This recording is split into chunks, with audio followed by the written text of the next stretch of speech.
Hello, my name is Lucia Clementi, and I want to welcome you to my Italian kitchen. Today I'm going to show you how to make an Italian cookie called Savoiardi, and they are also known as lady fingers. These cookies have a light cake-like consistency. They're a simple cookie with a very long history, dating all the way back to the 1300s. They were named after the House of Savoy, Italy's last monarchs.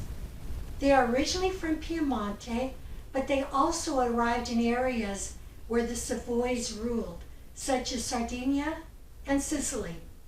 In Sardinia, they make more of a flat Savoiardi cookie, and in Sicily, they are usually oval, and in some cities, they are round. In my town of Piana degli Albanesi, they are round, and that's the way my mother made them. And even when we traveled to Piana, we found huge round Savoiardi in bakeries. Okay, let's get started. Let's preheat our oven to 350 degrees. Next, we want to either grease a cookie sheet or line it with parchment paper. And I've got parchment paper here on my cookie sheet, but you could use either one. Now let's go over the ingredients. The amount that I'm going to make today will make about 20 to 24 cookies. You can double the recipe if you want more. So let's start with the flour. You want to use cake flour for this cookie, and the reason being that you want it to be really light, and cake flour does that. We've got a half a cup of sugar, and I've got a half tablespoon of baking powder and 1/8 of a teaspoon of salt in here. We've got 3 eggs, and you want your eggs to be at room temperature.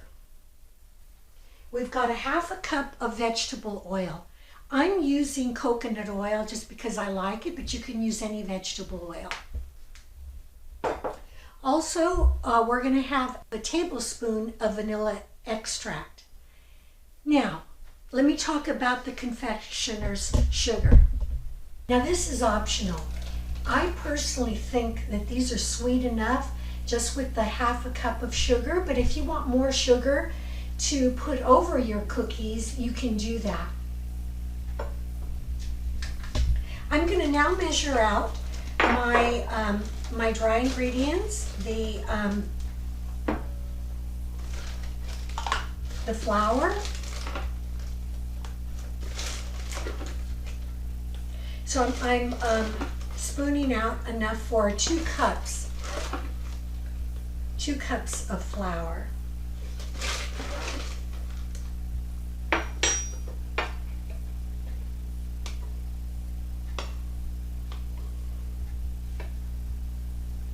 And by the way, I'm going to sift my flour. I just think it comes out lighter that way. There's 1 cup. And now I'm going to bring the 2nd cup.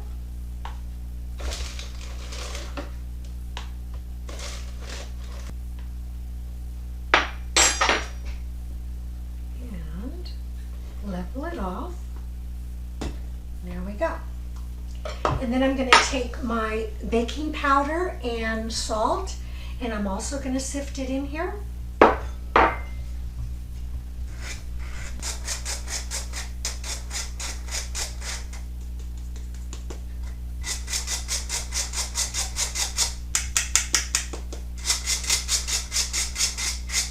Okay, that's ready.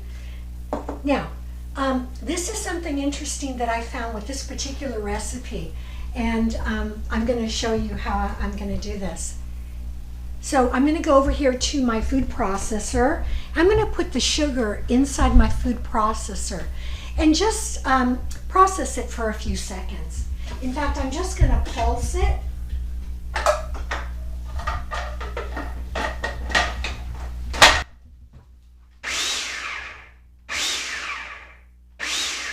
apart. And that should be perfect. Okay. Now, let me take this off. And the reason why you want to do it is because you want your Savoiardi to be nice and light, and this makes it that way. I mean, I guess you could use confectioner sugar, but I think that's just too powdery for this particular recipe. Okay. Now I'm going to take my eggs, the 3 eggs, and I'm going to put them in this bowl, in a bowl, separate bowl.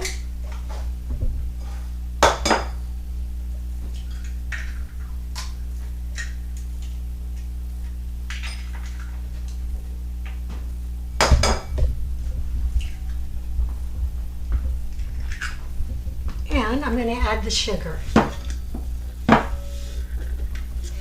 Now I'm going to take my mixer, my handheld mixer, and I'm going to go ahead and start mixing this. And you want to do this for 8 minutes. So I'm going to get started on that. You want to do this for 8 minutes until your eggs are kind of a light yellow color and nice and kind of frothy.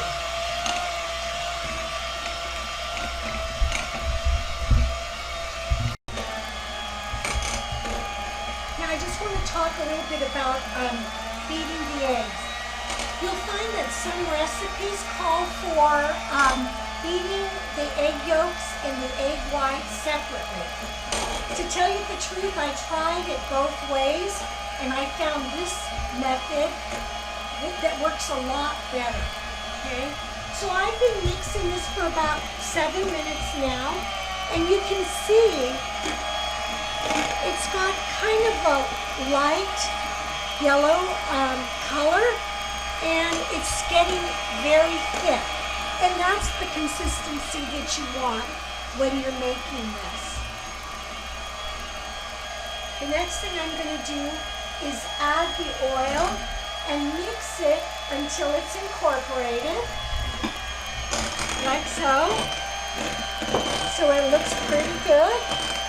So I'm going to turn off my mixer just for a second. And what I'm going to do is I'm going to add the vanilla. I'm going to use 1 tablespoon of vanilla to go in this. I personally like vanilla, so that's why I'm using a teaspoon. You can use less if you want. Like I say, I really like vanilla. Okay, so now I'm going to mix this for 30 seconds.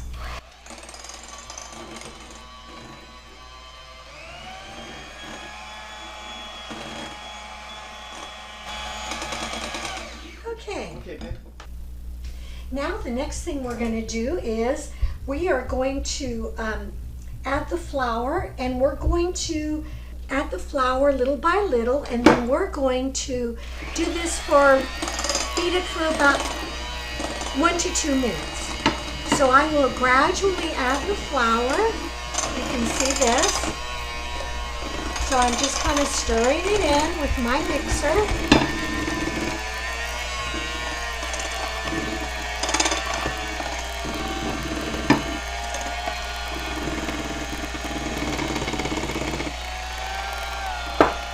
So I'm just going to mix this for about 1 to 2 minutes, as I said.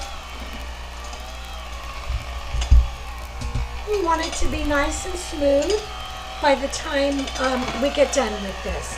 I'm going to put up my mixer just a little higher just to get it mixed in. And I am going to scrape the side with a spoon here just to make sure that my flour is all incorporated. And you can see it's starting to look really good. You know, this recipe is really easy. It doesn't take very long. It's a real simple recipe. And so that's the beauty of it. But these cookies are so good. I think you're going to enjoy them. So let me just go ahead and mix for probably another minute or so, maybe a little less than that. And then we're going to do our next part, which we're going to put it into a baking sheet.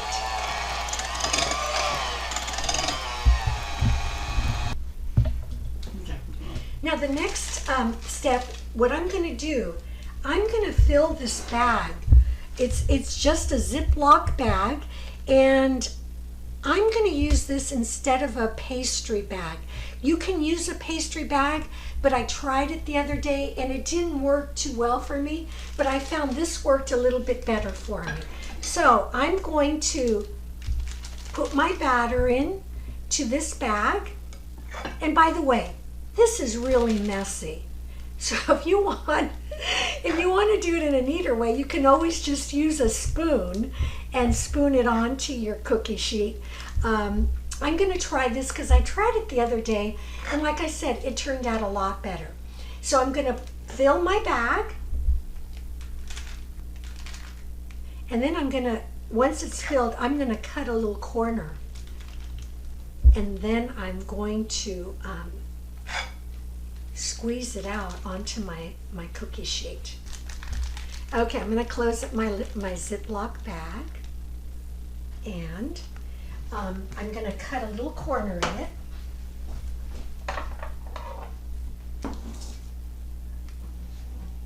Just like so. And now I'm going to squeeze it out. And you want to do about, a 3-inch cookie. So it's not going to be perfect, but to tell you the truth, it doesn't need to be. It still tastes good.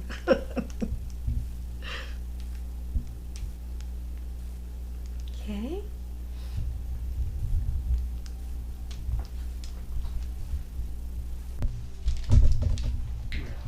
Okay, now you can see the Savoiardi are in the cookie sheet and ready to go into the oven.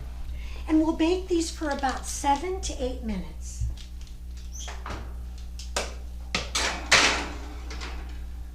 All right, I'll set my timer and we'll be back in about 8 minutes. What do I look like? You can see?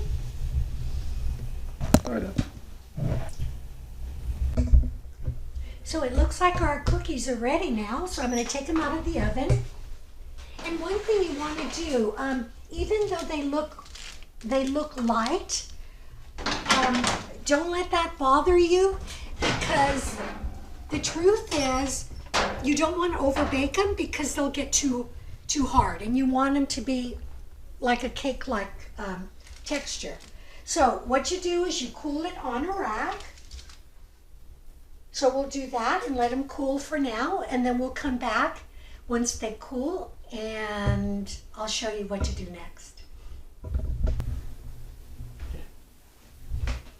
Now that my Savoiardi have cooled, I just want to give you a little idea. These make really good gifts. I found these boxes at Michael's, and I put like a doily inside, and then I just layer the Savoiardi in here, and that way you can give them for Christmas or any occasion really. And they just make really nice gifts. You can close it up and put a bow or ribbon on this to make it look festive, and there you go. You have a nice gift. Come on over here, Dave. This is my husband, the cameraman. I want to thank him for helping me out with making Savoiardi today. And so now, from our home to yours, we want to wish you a Merry Christmas and a Buon Natale. And Buon Natale a tutti. Grazie. Take one. That's what they're for. They go fast.